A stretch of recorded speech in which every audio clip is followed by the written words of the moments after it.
Bana mwendowooza namwe mukiraba. David Lutalo kye yakoze abaana ba Nuupu. Kono omutimba ku kipande ekyo embuzi zigenda kubirya ne ku miti zibirye n'embwa zibirye, pusi zibirye zibijjeko. Zizo embuzi zigenda ziryako ebipande ebiriko David Lutalo. Mubiraba? Embuzi zirya ebipande ebiriko David Lutalo. Wuuyo bayawalampye bana ba Nuupu.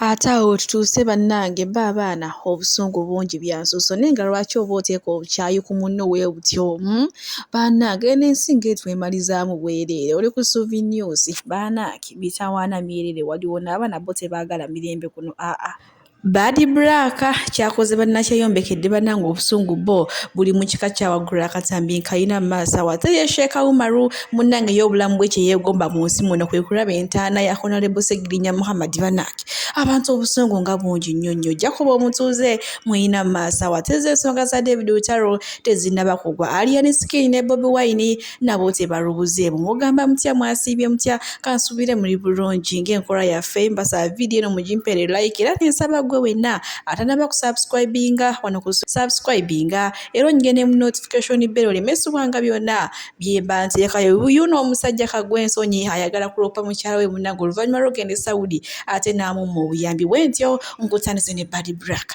munnange Badi Braka kyakoze bannakyeyombekedde simayina kumanya oba leero oba naye bananya ku tuzzi omukazi ageze n'alaga obusungu wano kansooke mpalage ka vidiyo namwe mwerabire ku bannange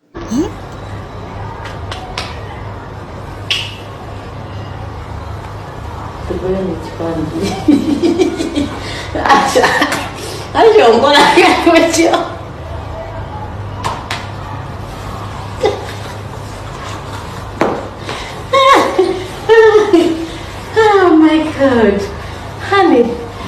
Ate owaaye ndowooza munnange era alumya bannakyeyombekedde bye biri mu sayidi ezo oba bambi omuzimu nga jjajja Ichuli byakkidde Uda wa mukazi wattu yenna gumumazeeko emirembe kyokka bambi obwana bwe naye yagambye agenda gukuba faya kyokka naffe tugamba omuzimu tegukuba faya guleke gwogere ani yamutta bannange ate bye biri mu sayidi ezeeyo naye banaye Badi Braka kyokka ye ali eno yeeyagala nga tetunaba na kumanya bya DNA eby'omwana bannange seppuuya Badi Braka yitawo wano otunnyonnyola ate bwenkuze eno munnange ye mwana mulenzi Kagwensonyi Viki exclusive olwono nga YouTuber mulamba munnange ate mulowooza si yatwala King Shiba Musabo munnange amazima kaakano wano ka vidiyo mukunja nga yenna atabuse mukunja yenna avudde mu mbeera bo bannange abantu bazibu mazima n'atwala omwana wa munne Musabo kasooke mbateereko wano mukunja ng'ali obuuki era agambye Viki tewaali badde ggwe ate nga bulijjo weeyisaako nti oli mukwano gwe bannange obusungu nga bungi buli mu kika kya waggulu bugagga ng'ate obulamu bw'omulala oyongera busira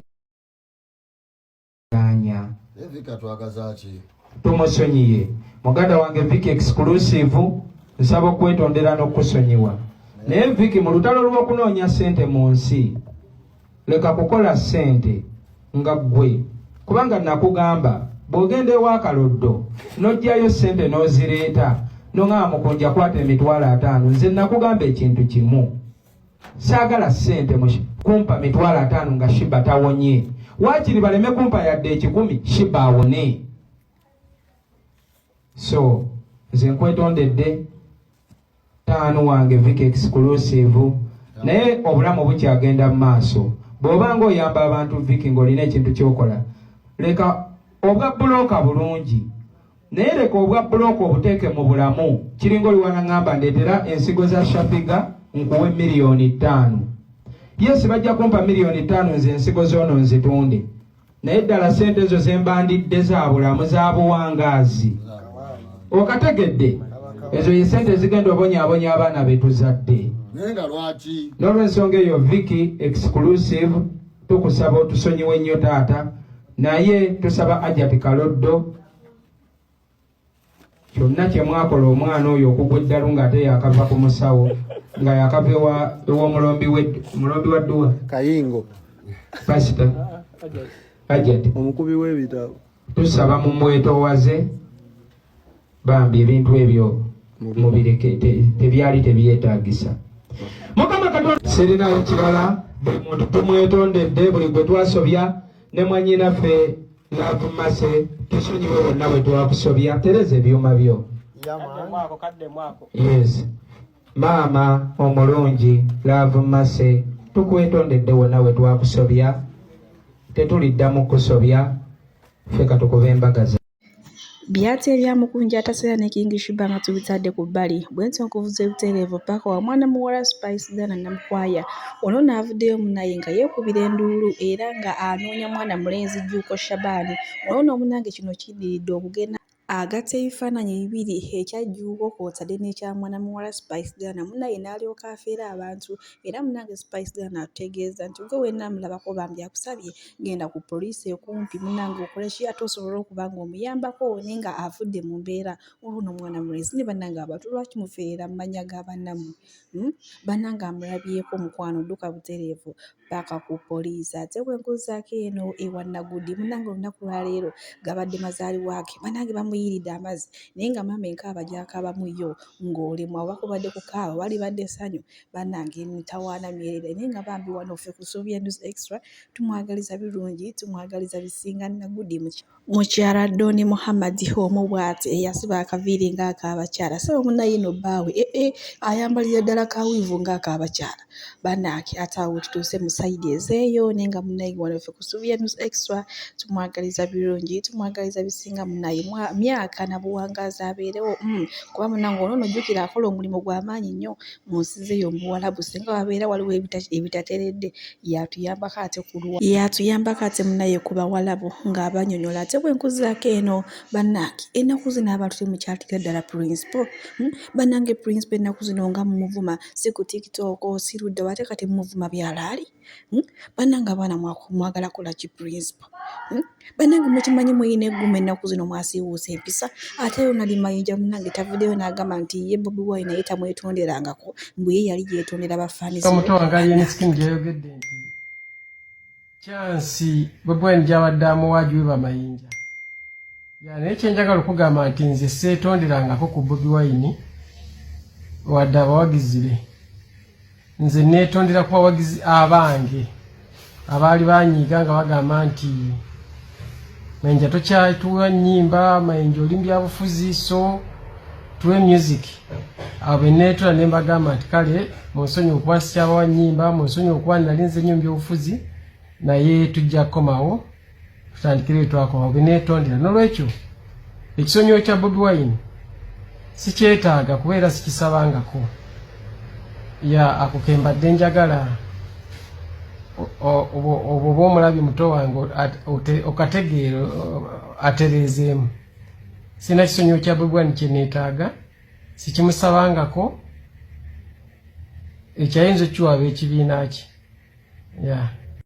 bannange ennaku zino bba abaana bayize eggume tebakyatira kuddala abantu bakulu kuba olengera bannange mujoga ne principal ne muvuma kyere mitawana myerere ate ye mwami bajjo olumugudde mu kutumbu nno Ronald Mayinja yavuddeyo n'agamba nti ye teyeetonderangako principal bannange kyamukoze ndowooza enkoko yo ekikola bwana bwayo kambateereko ka vidiyo ate namwe musobola okubanga tugamba njagala tukendeeza amaalo inspireno okutereera tulina okuddayo ku nnono z'abajjajjaffe nti bakuziika Uganda Uganda mugandawo tulina omusayi tukendeze rural urban excitement kakati promoter wabwe lwagenda okutwala kankutemeretemere baba ne expense bale ebivude tubifuna muze singa ndi mugaga singa n'ekizimbe Kampala road amazima gakadda mugulu omwaka ogwedde nakafulwa milioni 8.5 nso obulumi bwe ndina mu industry nyiza n'okwetuga nyiza n'okwetuga neneta okola ekivulu kaye wansanga nga ntudde mu ttaka ku Uganda Museum mukatana mugulu nga buli muyimbi muwadde sente buli service pro abebima bafunye sente owekifa afunye sente nevaawo URA yaje nengamba URA treatment nga ne URA ezetwala teziina akatusobola gamba nti promoter we London pangisa business class kana ye yakufuna omusajja Jose Job Zirinki wamulabi yavudde mu bivulu tiyavudde muntu bibadde bifuna nnyo ebivulu is gambling era kali nagamba kendisanga mutabanyonga ali mu bivulu ndi mukube ebyo kwanga guno omulimu gwo tulimu tosobola gwagaliza ti abayimbi betulimu tebategeera omuyimbi agana nakuba oluyimba nafuna hiti nalowooza nti yafuga abalala nene batayigira mu nsobi kati omuntu atasobola kuyigira ku nsobi za Aliet Sikati nga tasobola kuyigira ku nsobi za Ronald Mayinja ono mu Uganda sinalaba musajja alina maanyi nga Ronald Mayinja na foundation ba Eagles bagendanga awantu nga bagamba Bamayinja bazze naye Katonda bwakera nakuggyako favor ofundikira ogenze mu bwakadama nga Mayinja kakati wene nowaji bwabavu talina njawulo na kadama kakati mulekerawo okusekerera bakadama ba mugaso nnyo kusinga n'abaana abayimbi be mukola ki ne mulimu bakadama abakwasa obusungu abava ku mulamwa naye mulimu mukadama nga yamanye ennaku ye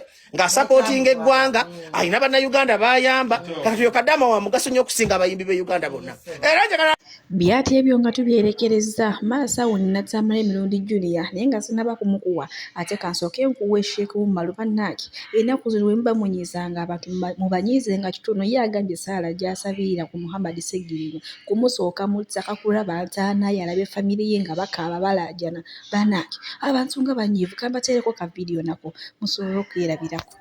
Obubaka bwe nnaaliwadde Ssengirinya obulinga obusembayo neegomba njagala nsaba Allah andage ku maziga ga famire ye nga gakulukuta nga bwe yankaabya nga nakati bwakyankaabya. Ssengirinya nsaba Allah atiize dduwa yange ndabe ku famire yo ng'otudde wali olambadde tokyasobola tokyalina ssuubi because nya obviously tukimanyi ffenna nti omuntu akwagaliza ekkomera aba akwagaliza ntaana. Ssengirinya yali musaale nnyo mu kunsiba abaana bange baakaaba bakyala bange baakaaba maama wa Ssengirinya ng'akaaba nga Ssengirinya aliruzira nga nze eno nyongera mu dduwa nkuma ne ŋŋamba kati ne maama we akaabye mmwe wallahi ffe tugaana bugaanyi bintu bireeta mu kamera naye maama wange yakaaba amaziga nga Ssengirinya nsibisizza ebyo bisikandoozi bye yakuliyetingawo tegamanyi ga maama wa Ssengirinya amazima ga Katonda mu ggulu. Maama wa Ssengirinya saamulabako na mu ku cupa nga bamutaddeko naye maama wange baamuteeka ku cupa because of Ssengirinya ataddewo bisikandoozi bansibye n'amala ebbanga lya wiiki nnaku 7 wiiki namba ng'ali tategeera buli lwadde engulu n'alowooza omwana we because of Ssengirinya yansibye naye nalaba Ssengirinya nga maama we akaabaawo nolwoka bagambira maama we omwana akulukusa amaziga. Ssengirinya wakaabya famire yange bwe nali naakaveeruzira natunuulira bwe nti omwana wange nga ndabyeko nabasanga waka natunuulira bwati n'akaaba najjangwa mu kifuba angwa mu kifuba n'angamba daddi kulikayo ne mugamba ye munange nvuddeyo ne ngamba mwana wange natulika n'akaaba ne ngamba ye Ssengirinya gwonkaabya amaziga okaabya abaana bange neegayirira Allah mubudde ntabulya nkirowooza mpulira nga amaziga gajja naye neegayirira Allah Ssengirinya onsooke mu ttaka buli lwendaba ng'olwadde ngamba nti oba olyawo Allah yanukula edduwa yange Ssengirinya waali nsookayo era ne neegayirira Allah ayinza okundaga ku ssanyu nga ntunuddeko mu ntaana ya Ssengirinya ne bwe nnaakugoberera oluvannyuma kuba ffenna lyekkubo naye nsaba Allah ntunuleko mu ntaana yo Ssengirinya.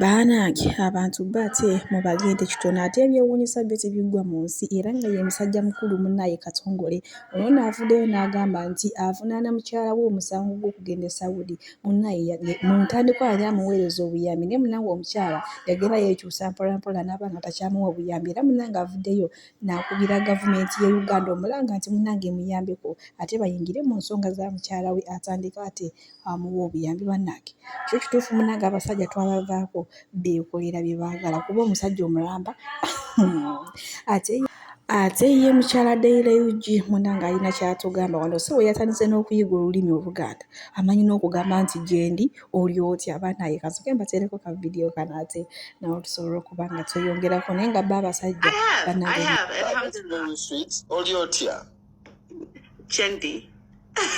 Wow, perfect. That's great. That's great.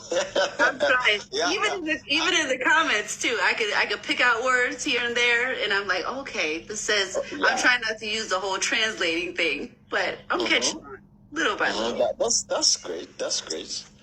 Yeah, ever since you guys popped around, it's been long. We're missing you guys.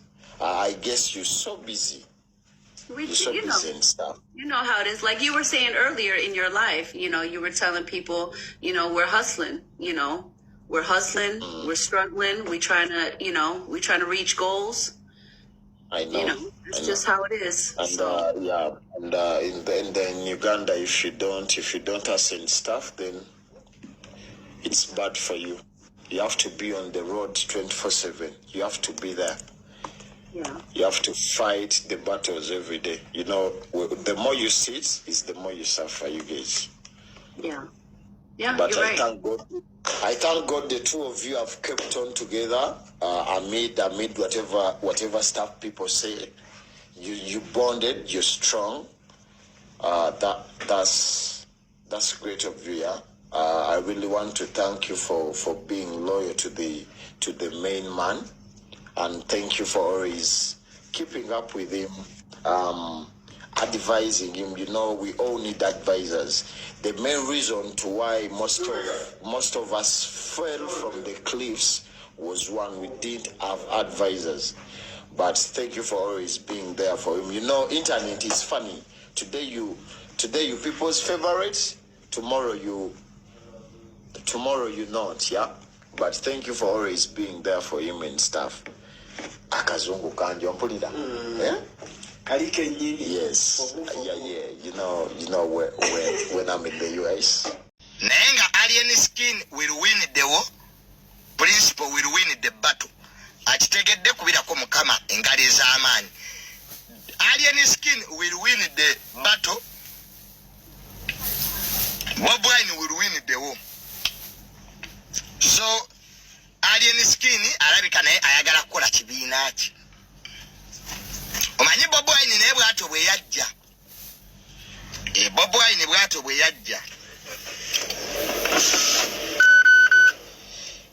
Bob Wine yajja mpola awo n'ava mu NUP.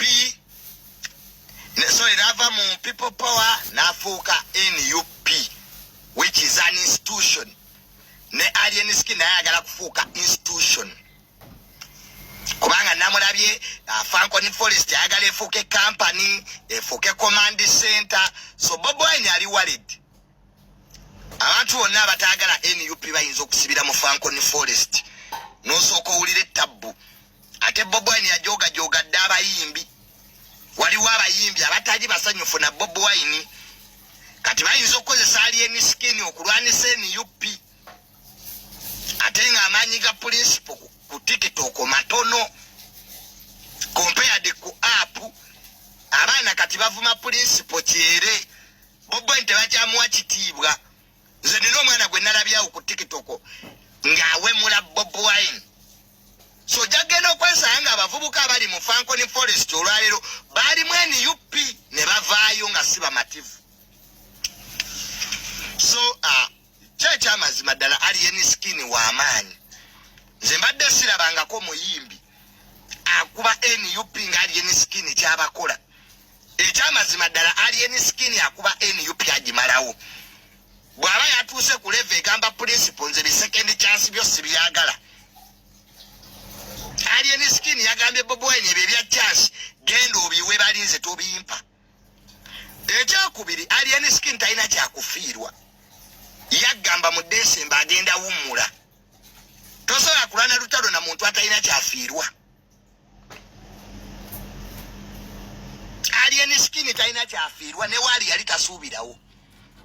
Kakati Bob Wine alina okwegendereza. Bob Wine alina okwegendereza alien. Alien talina kyafiirwa.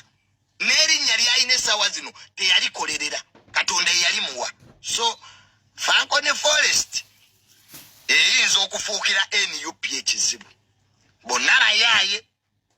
Bonna bakusitwiti. Bonna beemanyi. Kakati n'olwekyo alien skin will win the battle. Bob Wine will win the war. Ekyo akitegedde kubirako mukama engalo ez'amaanyi. Awo nvuddewo. Olutalo lwa alien skin ne Bob Wine. Ye ate munnange endowooza ya Champion Junior bannange ate ye mwami Jacob omutuuze alina by'atugamba wano katono nnyo ku nsonga za David Lutalo katubirabe na by'ateera tweyongereyo.